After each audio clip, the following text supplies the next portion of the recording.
Vous êtes toujours sur la radio nationale du Mali.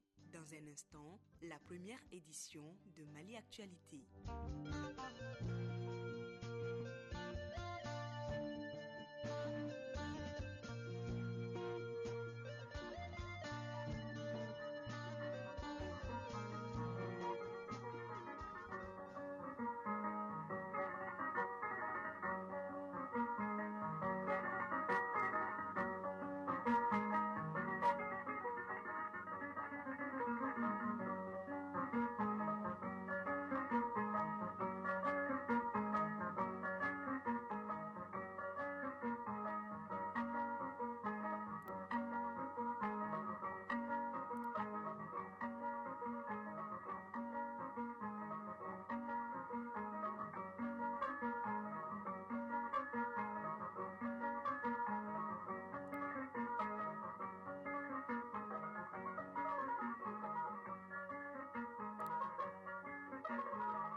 Vous êtes à l'écoute de l'ORTM, merci de nous rejoindre. Il est 7h à Kita, la même heure partout au Mali.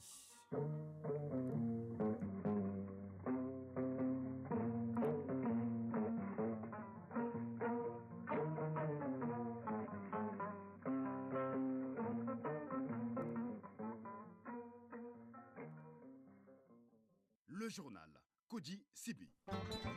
Mesdames, Messieurs, bonjour. Lancement hier de la feuille de route genre élection réforme par le ministre de l'administration territoriale et de la décentralisation. C'est en faveur des femmes en vue de leur autonomisation et leur leadership.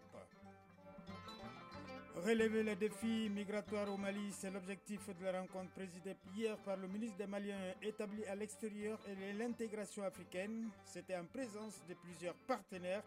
Et puis Côte d'Ivoire, Nigeria, c'est l'affiche de la finale de la CAN prévue dimanche.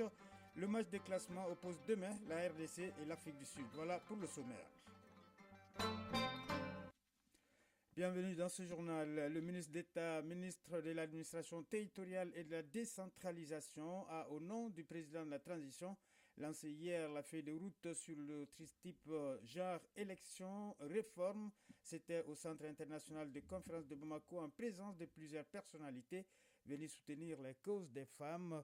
La feuille de route oriente les femmes vers leur autonomisation et favorise leur leadership. On en sait davantage avec Awa Ditma Kamara. La défense des droits des femmes, leur place dans les fonctions nominatives et électives, le genre, la politique constituent donc des priorités majeures pour les autorités de la transition. Celles-ci, à travers cette feuille de route, veulent permettre aux femmes de ne plus être le dindon de la farce. Et cela se comprend aisément par ces chiffres. 28,57%, c'est le taux de représentativité des femmes au Conseil national de transition. Kouyaté Goundo Sissoko, secrétaire général de la CAFO. Dans un contexte marqué par des transitions politiques et des défis sécuritaires, il est primordial de mettre en avant la voix et les besoins des femmes au Mali.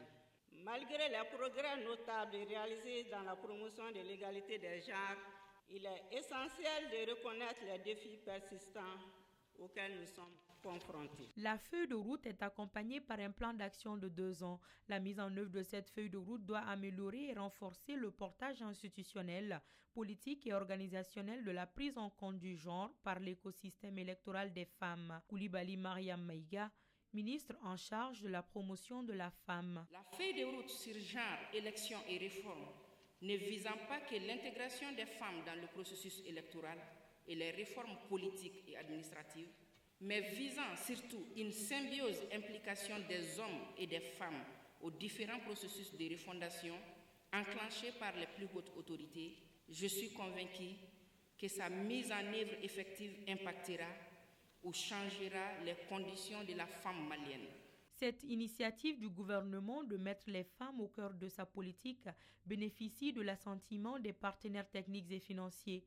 Ils voient en cela un bel avenir pour cette couche importante dans l'ancrage de la gouvernance. Marie-Gourette Gnizima, représentante de ONU Femmes au Mali. La réalisation de l'objectif du développement durable, ODD 5, lequel a été identifié par le gouvernement du Mali comme un des ODD accélérateurs et qui vise l'égalité des sexes et l'autonomisation des femmes et des filles, suppose de s'attaquer aux causes structurelles des inégalités constatées en vue d'intégrer systématiquement la dimension genre dans les politiques et réformes institutionnelles et administratives, y compris dans les processus démocratiques. Alain Nourou, représentant des Nations Unies au Mali. Dans tous les pays, il faut absolument la participation effective de la femme dans les institutions de l'État, mais aussi dans la prise de décision et aussi dans comment nos lois sont formulées. Et cette feuille de route vraiment met en lisière la façon dont le pays va travailler dans les mois à venir pour pouvoir assurer la participation effective des femmes dans ce processus. Des engagements forts qui reconfortent les autorités de la transition dans leur démarche. Colonel Abdoulaye Maïga, ministre d'État, ministre en charge de l'administration territoriale. Je voudrais rappeler ici le rôle prépondérant que les femmes ont joué et continuent de jouer dans le processus de refondation de notre pays. Leur forte implication dans les travaux des Assises nationales de la refondation, de la campagne référendaire et du vote de la Constitution du 22 juillet 2023, marquant l'avènement de la 4e République, a apporté un saut particulier aux résultats probants auxquels nous sommes parvenus. La feuille de route sur genre, élections et réformes qui vient d'être présentée nous conforte davantage dans la vision de son Excellence le Président de la Transition, chef de l'État, son Excellence le Colonel Assimi Goïta, vision suivant laquelle le développement durable exige la participation équitable des hommes et des femmes à la vie publique, y compris la politique. Un grand pas est donc franchi à travers cette mobilisation grandiose. Les femmes, dans leur majorité, se reconnaissent dans ce document. Un document qui devrait servir de base pour leur épanouissement. Le ministre des Maliens établi à l'extérieur et de l'intégration africaine, Moussa Ag Attaher, a présidé l'ouverture d'un atelier stratégique national. Il porte sur le renforcement des partenariats afin de mieux relever les défis migratoires au Mali. L'Organisation internationale pour la migration et l'ambassade du Maroc au Mali ont pris part à la rencontre auprès de plusieurs autres partenaires. Le compte-rendu de Awa Adama Koulibaly. Selon l'Organisation de coopération et de développement économique, par an, ils sont plus de 10 000 Maliens candidats à l'immigration. La plupart optent pour les voies irrégulières. Pour combattre ce phénomène, promouvoir la migration légale et en faire un atout pour le Mali, l'un des moyens adoptés par le département chargé de la question reste le partenariat. Moussa Ag Attaher, ministre des Maliens établis à l'extérieur et de l'intégration africaine. Il s'agit de développer des partenariats entre les SIGEM et l'ensemble des acteurs intervenant dans le domaine de la migration, d'identifier les actions prioritaires sur lesquelles portera le partenariat, d'élaborer un plan d'action à court, moyen et long terme pour les SIGEM, de mettre en place un mécanisme de financement du plan d'action, d'élaborer et de mettre en œuvre un mécanisme de suivi et évaluation du plan d'action du SIGEM. Chaque partenaire des projets migratoires a ses missions. Si l'OIM accompagne le Mali dans la résilience, la mobilité et la gouvernance, le Royaume du Maroc intervient sur un tout autre plan auprès de l'Observatoire national des migrations. Driss Isbayen, ambassadeur du Royaume du Maroc au Mali. On a une certaine expertise dans la formation, on a une certaine expertise également dans la collecte d'informations sur la migration.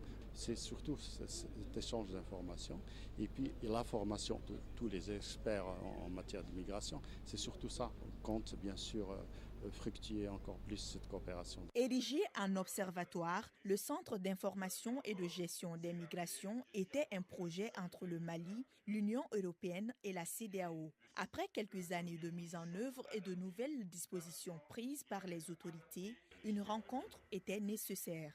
Dr Aboubakrine Aguissa Touré, directeur général du Centre d'information et de gestion des migrations. Maintenant, il faudrait rappeler l'ensemble des acteurs pour les faire savoir que Nous sommes là, nous continuons le travail qui avait déjà débuté et qu'il faudrait que nous nous donnions les mains pour vraiment arriver à redynamiser le cadre du partenariat entre le CIGEM et tous les acteurs. Parce que c'est ce qui peut nous permettre au fait, d'atteindre l'ensemble de nos objectifs. À la sortie des 2 jours d'échange, l'attente est d'avoir un plan d'action fiable qui œuvre pour un monde où les migrations sont gérées de manière juste, sûre et respectueuse des droits de l'homme. Radio Mali à Gao et environ 98.1 MHz en FM. Une délégation des membres du gouvernement en provenance de Ménaka s'est rendue au marché des légumes de Gao, parti en fumée, mercredi en début de matinée. L'incendie a été provoqué par l'explosion d'un groupe électrogène. La promptitude des sapeurs-pompiers et la mobilisation des FAMA et des volontaires a pu donc circonscrire le feu qui a embrasé tout le secteur. Des dégâts matériels et des blessés sont à déplorer. Le compte rendu sur place de Agali Agissa.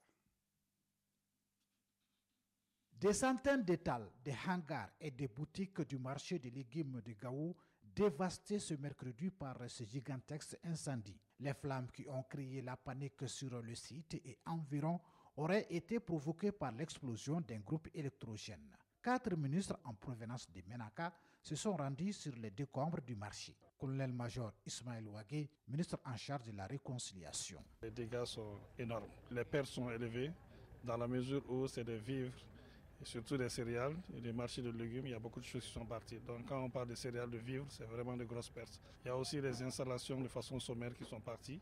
L'intervention rapide des éléments de la protection civile, appuyée par les autres forces de la région et la population, a permis de limiter les dégâts. Et cela malgré des difficultés liées au manque de voies d'accès et autres dispositifs de secours. Lieutenant-colonel Mamadou Keïta, directeur régional de la protection civile de Gao. Les moyens sont vraiment à hauteur de souhait, en tant que professionnel que je suis. 15% de la population, malgré de nombreuses sensibilisations, les gens ne s'y intéressent pas du tout. Mais c'est le jour J, malheureusement comme aujourd'hui, qu'on cherche à connaître le numéro des sapeurs-pompiers. L'accès est difficile, tout ça rentre dans le cadre de la prévention. Gérant de brigade Moussa Traoré, gouverneur de la région de Gao. C'est l'occasion aussi de saluer vraiment la promptitude et le professionnalisme de la protection civile et surtout l'accompagnement des FAMA. Ce sont des tonnes de marchandises composées essentiellement de céréales et de légumes qui sont réduites en cendres. Bouye Ben Mahmoud, premier adjoint au maire de la commune urbaine de Gao. Nous sommes là pour encourager les populations, essayer de réconforter. Parce que quand quelqu'un perd son bien, ce n'est pas évident. Aujourd'hui, ce n'est pas pour une personne, mais c'est pour toute la ville de Gao. C'est un multiple pote qui est là. Le marché a grandi de jour en jour. Nous constatons que vraiment les pertes sont énormes.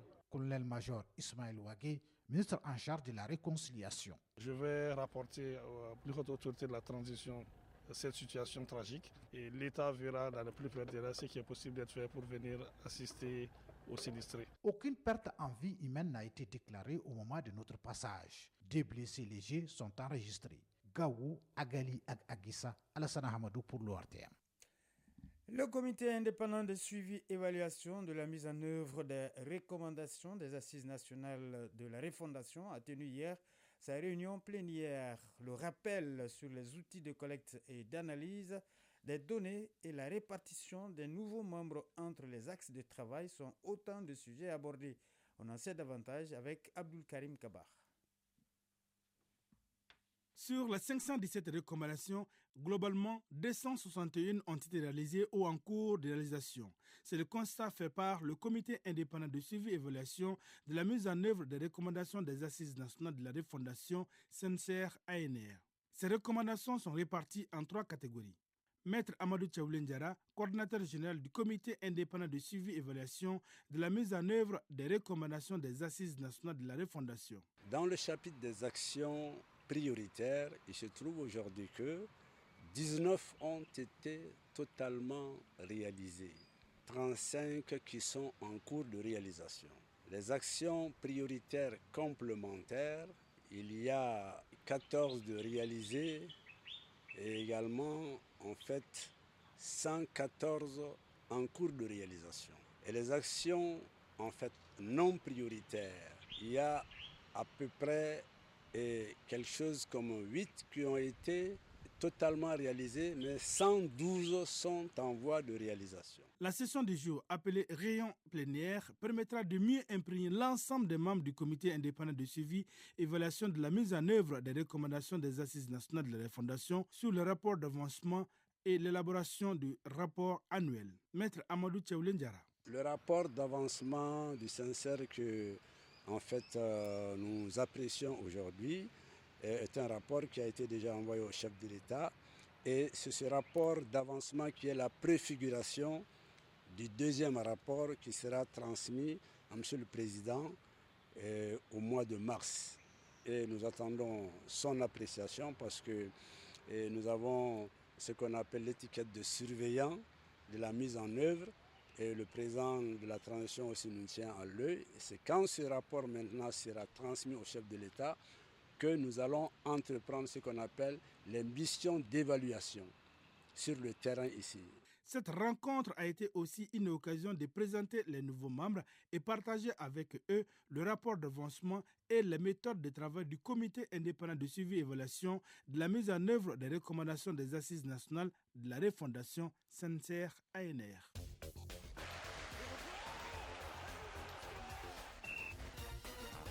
On aborde la page de sport. Championnat national de Ligue 1, la 17e journée a commencé hier. Le Djoliba Athletic Club a battu l'US Bougouba par le minimum 1-0. Le programme se poursuit ce vendredi avec 5 matchs sur le terrain du Stade malien à Sotiba.